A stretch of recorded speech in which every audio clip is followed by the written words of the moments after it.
Olá, como vai você? Eu sei que já deve ter passado algum tempo desde que não nos encontramos. É verdade, tivemos alguns problemas técnicos e não podemos estar com vocês aí nas noites de domingo. Eu peço as minhas desculpas aqui, mas com muito carinho estamos de volta.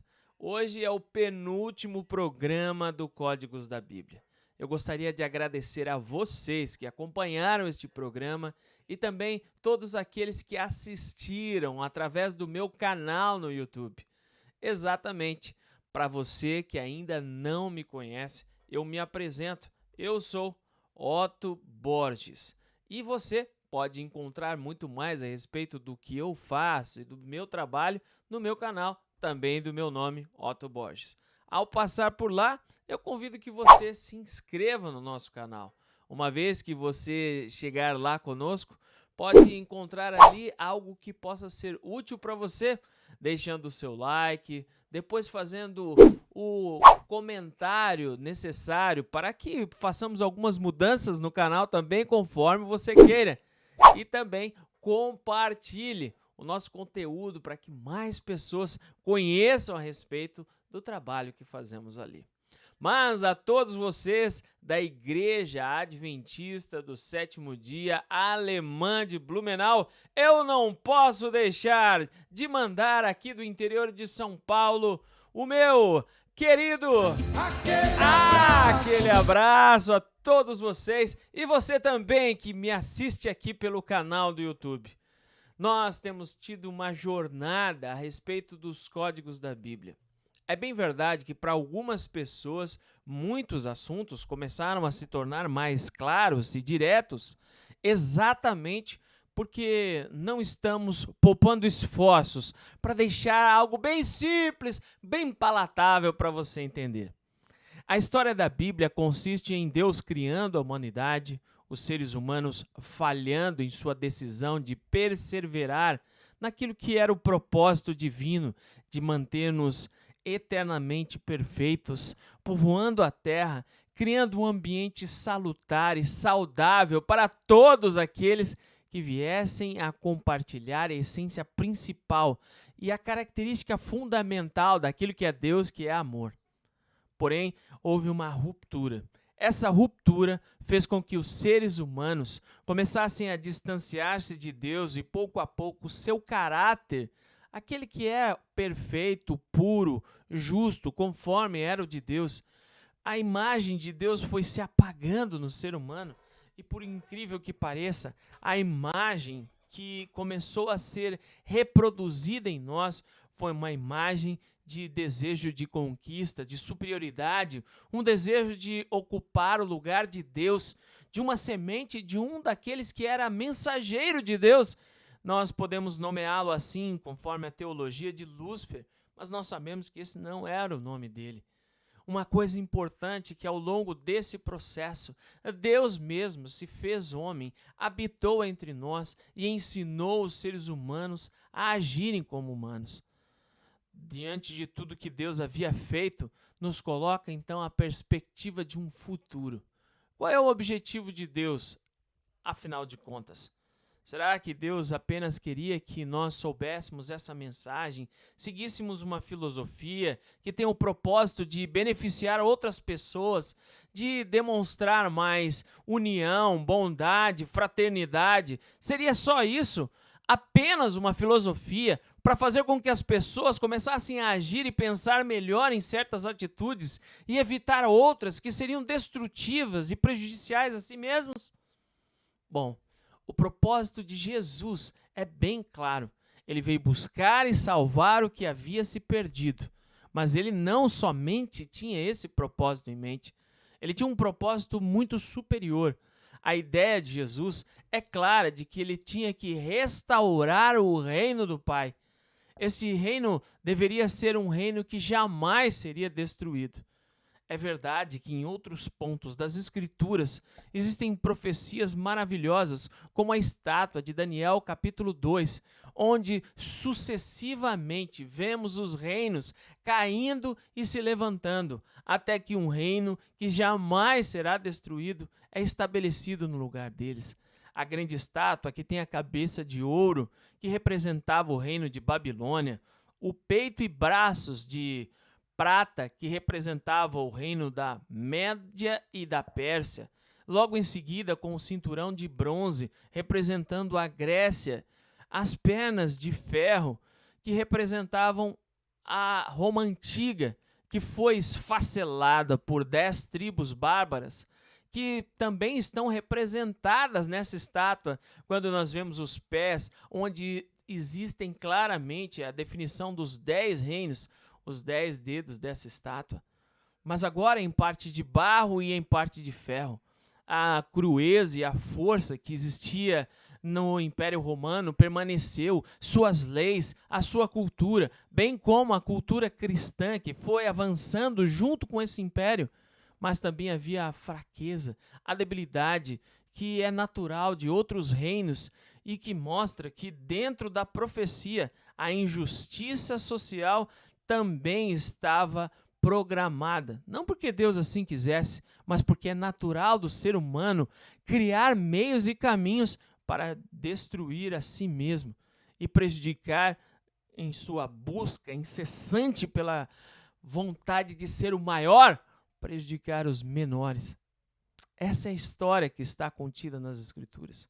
Mas ali, nesta mesma estátua de Daniel, capítulo 2, uma pedra, sem que tivesse sido lançada por mão alguma, ela vem, torna-se uma grande montanha ao derrubar essa estátua exatamente no ponto mais crucial, que são os pés da estátua. E ao derrubá-la, destrói tudo para implantar um novo reino. Abra sua Bíblia comigo em Daniel, capítulo 2, versículo 44. Todas essas informações que eu acabei de te passar, você pode conferir nas Escrituras. Mas como o nosso tempo não é muito longo, eu peço a você compreensão para que possamos ir direto ao ponto. Muito bem, tendo você aí a Escritura nas suas mãos, exatamente, você acompanhou conosco aqui, teve o privilégio de, junto comigo, ler as Escrituras. E é tão bom, não? É bom participar com vocês, é bom abrirmos as Escrituras e deixarmos claro quais são os conceitos e ideias que Deus tem. Muito bem, ao lermos aqui no capítulo 2 de Daniel e o versículo 44 diz o seguinte: na época desses reis, o Deus dos céus estabelecerá um reino que jamais será destruído e nunca será dominado por nenhum outro povo. Destruirá todos os reinos daqueles reis e os exterminará, mas esse reino durará para sempre.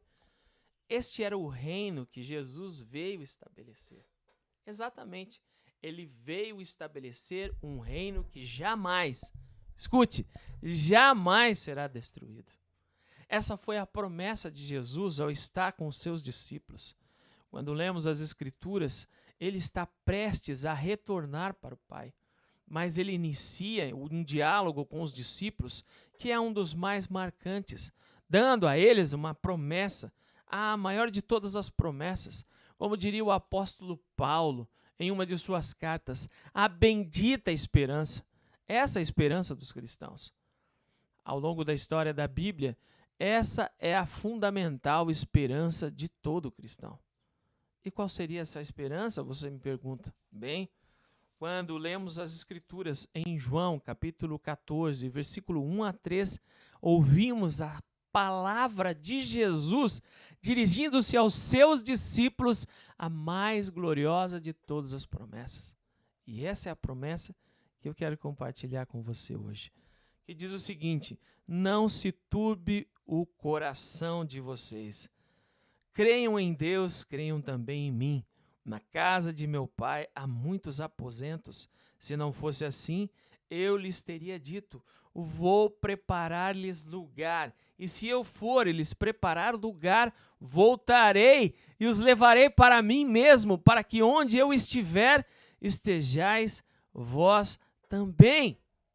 Essa é a promessa de Jesus, o seu retorno. Jesus não veio apenas para ser um mestre de filosofia, não veio para que pessoas aprendessem dos seus ensinos e assim o repassassem. Ele veio para cumprir o que havia sido prometido no passado, em que a morte da serpente seria definitiva, a destruição do mal completa. Como diz o profeta Naum, o mal não se levantaria pela segunda vez. A destruição total daquilo que nós mesmos, como seres humanos e outros seres criados de Deus, tomaram a devida decisão ao lado contrário da posição e o sonho de Deus para todos nós. Mas essa promessa, essa linda e real promessa, é a promessa de que ele voltaria. Jesus disse que faria aposentos, preparar um novo lugar. A ideia das Escrituras da volta de Jesus é bem clara. Existem problemas que ainda não foram aniquilados. Se nós dermos uma olhada nas Escrituras, o grande e principal objetivo é a aniquilação da morte, que é o salário do pecado. Você pode perceber isso ao ler as Escrituras lá em 1 Coríntios capítulo 15. Observe. Aqui Paulo começa a falar a respeito da solução para a morte. Segundo as Escrituras, a morte trata-se apenas de um ambiente onde o ser humano está em um estado de repouso, até ele ser despertado, ressuscitado. A solução para a morte nas Escrituras é a ressurreição. Não existe um campo intermediário onde os seres humanos aguardam a volta do Senhor. Não. O próprio Jesus explica com toda clareza a respeito desse ponto. Nós vamos chegar nesse ponto exatamente daqui a pouco. Primeiramente, eu queria mostrar para vocês qual é o objetivo final, é a derrocada, então, completa de tudo que é mal, porque ele veio para destruir todas as obras do maligno. E observe o que diz, então, capítulo 15 de 1 Coríntios. Ali, lemos nas Escrituras a seguinte informação. Irmãos, versículo 50. Eu lhes declaro que a carne e sangue não podem herdar o reino de Deus, nem o que é perecível pode herdar o imperecível. Eis que eu lhes digo um mistério. Nem todos dormiremos. É assim que a Bíblia define a pessoa que está morta, dormindo. Mas, sigamos com a leitura.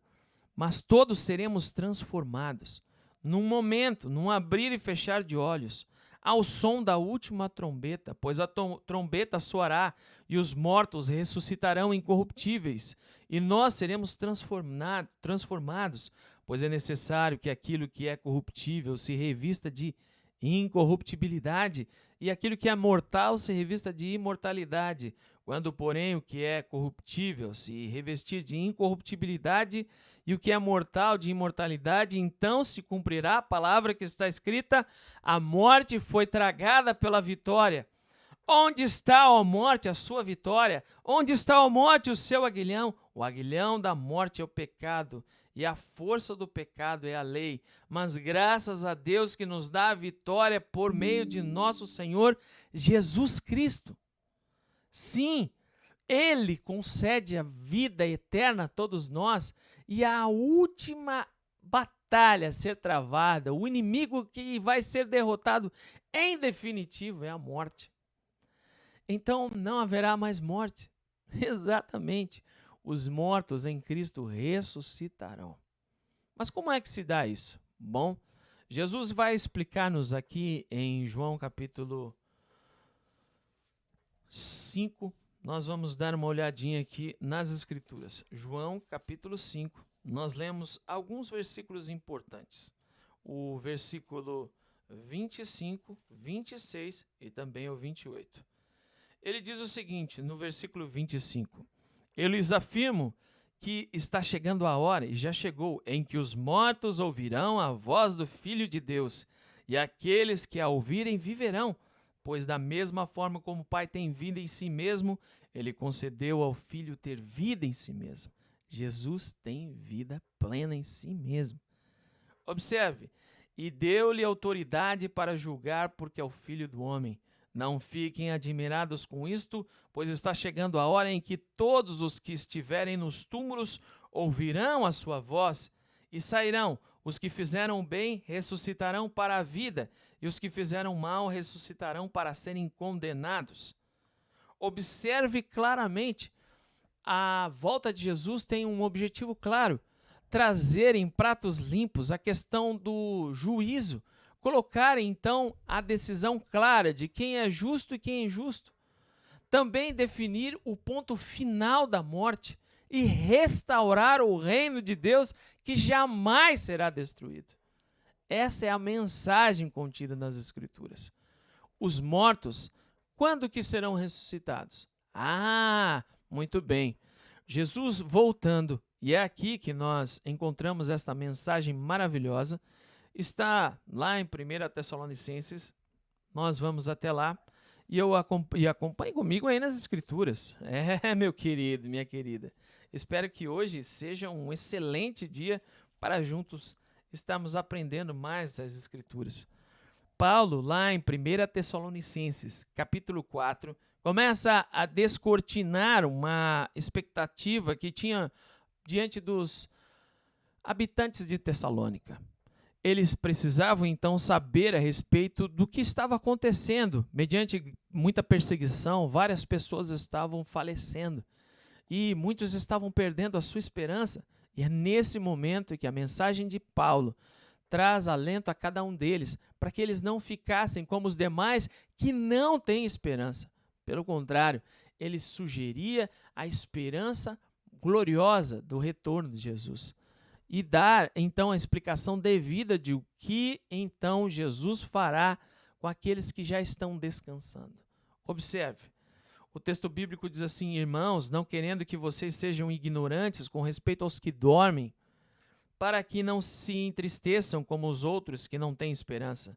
Se cremos que Jesus morreu e ressurgiu, cremos também que Deus trará, mediante Jesus e com ele, aqueles que nele dormiram. Dizemos a vocês pela palavra do Senhor que nós, os que estivermos vivos, os que ficarmos até a vinda do Senhor, certamente não precederemos os que dormem. Lembra que acabamos de ler em 1 Coríntios capítulo 15? Naquele capítulo especificamente, Paulo estava falando a respeito daqueles que estavam vivos e por ocasião da volta de Jesus eles são transformados. Sim, aquilo que era corruptível agora se torna incorruptível, o que era mortal se torna imortal. Mas, e os mortos? Observe aqui a respeito dos mortos que descansaram no Senhor. Todo aquele que faleceu.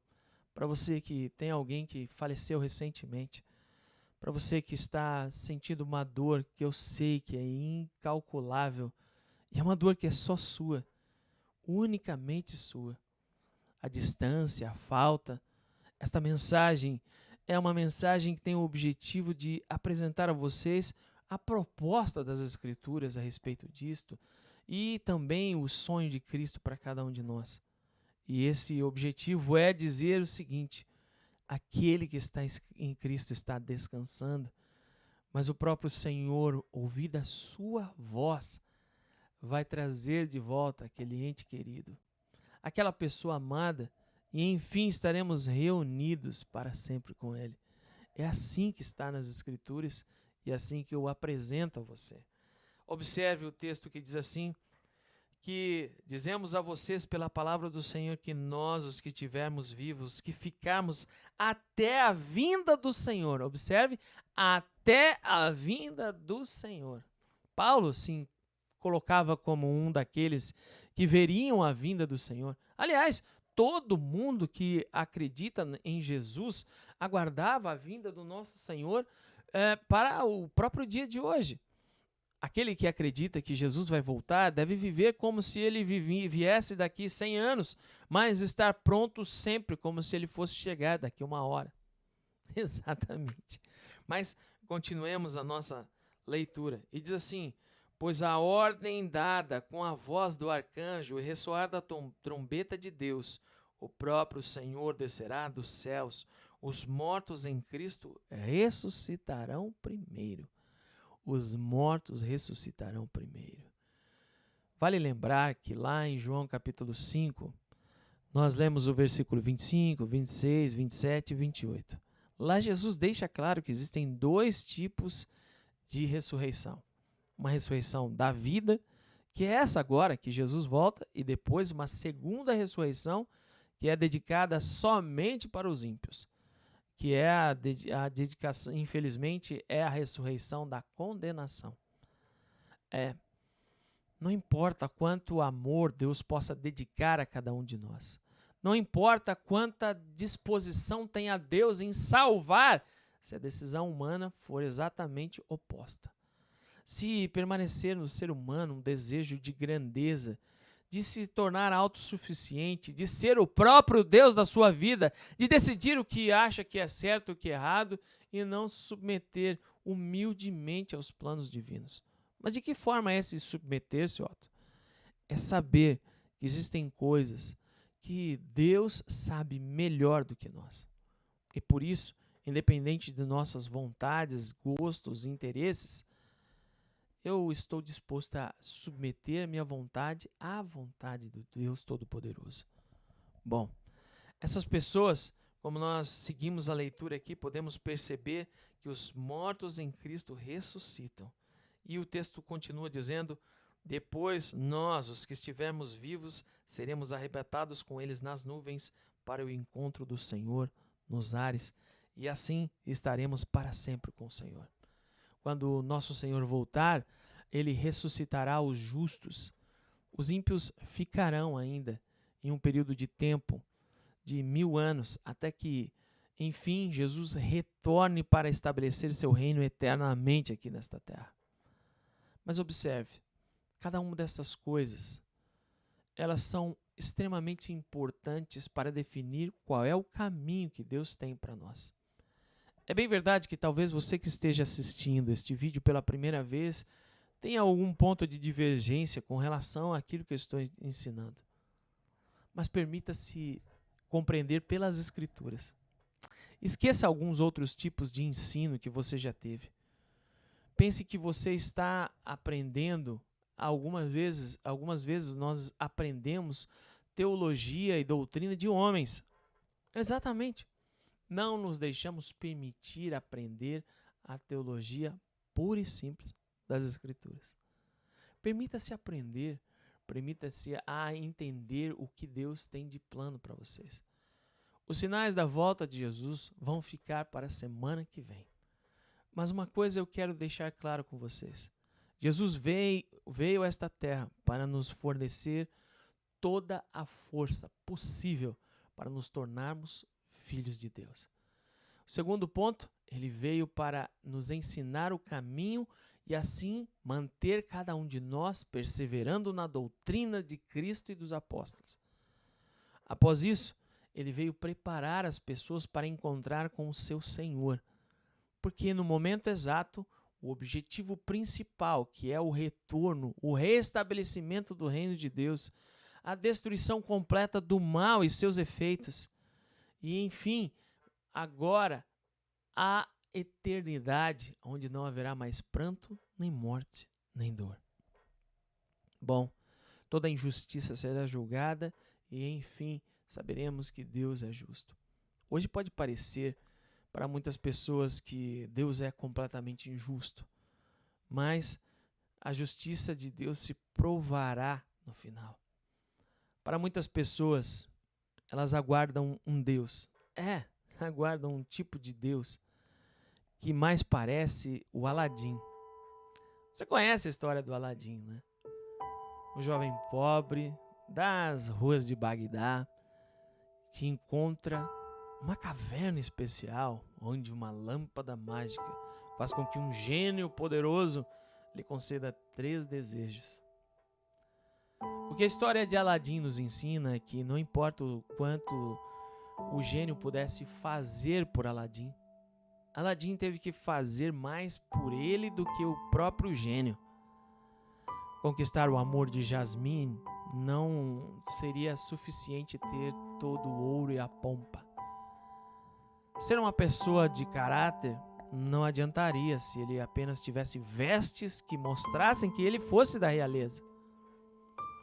que Deus faz não é ser um mágico que faz milagres incríveis para você. O que Deus faz é uma mudança de caráter. Uma mudança que nenhuma mágica ou gênio da lâmpada pode fazer. Essa mudança é paulatina, depende de você. E pouco a pouco você vai deixando de lado peças que faziam parte do seu tabuleiro, mas que são peças que, na verdade, só contribuem para o seu próprio mal. E no local onde essas peças estavam, você agora coloca as peças de Cristo. O seu caráter, sua sensibilidade, a sua humanidade, a sua bondade, tudo vai se encaixando. Porque todos nós sabemos e nós aguardamos uma recompensa que não poderemos obter após nossa morte. Exatamente. Tem muitas pessoas que acreditam que após a nossa morte receberemos alguma recompensa. Bom, deixe Jesus falar conosco aqui em Lucas 14:14, que ele diz: Feliz será você, porque estes não têm como retribuir, a sua recompensa virá na ressurreição dos justos. E nós sabemos pela mensagem de hoje que a ressurreição dos justos acontece só na volta de Jesus.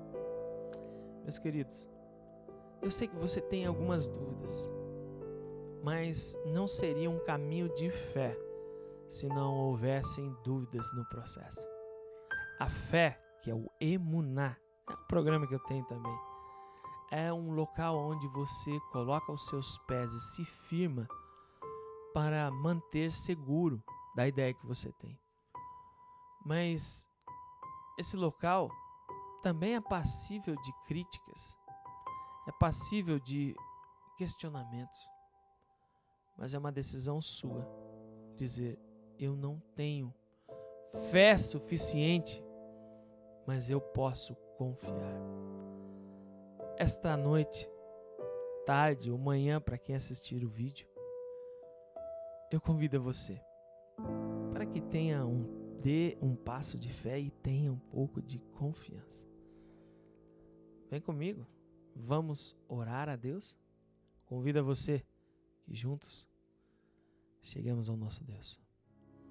Senhor nosso Deus, obrigado por estarmos mais uma vez unidos e louvando o Teu nome, aprendendo a respeito da Tua palavra e criando sempre a possibilidade para que a fé floresça em nossos corações.